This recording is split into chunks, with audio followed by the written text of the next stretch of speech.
जय जगन्नाथ। आज एक सत्य घटना मु आपणक सहित शेयर करुछि।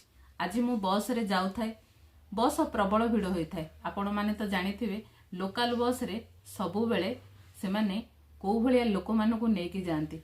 ता भितरे भी बस रो कंडक्टर जनक गोटे सीट रे गामुछा पकई सीट टाकू रखिथिले। आ से सीट रे से काहारी को बसेबाकू दउ नथिले।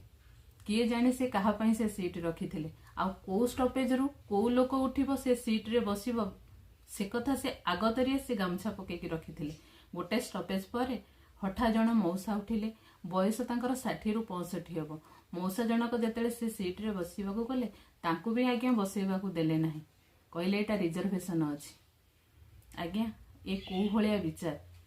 सबु बस रे महिला मानक पई एवं सीनियर सिटीजन पई व्यवस्था थाई भी से सुविधा से लोक मानकु जोगेई न दे ओलटा गोटे सीट किंबा दीटा सीट को से माने रिजर्वेशन करी रखि थांती।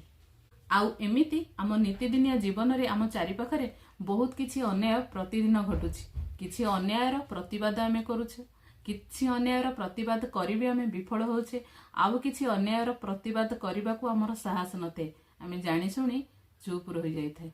तेणु ए भिडियोटी सही लोक मानक पाखरे पहुंचीबा दरकार। सही कंडक्टर भाई मानक पाखरे पहुंचिया दरकार जो मानक पाखरे मानविकता अपेक्षा पैसार मूल्य अधिक थाए।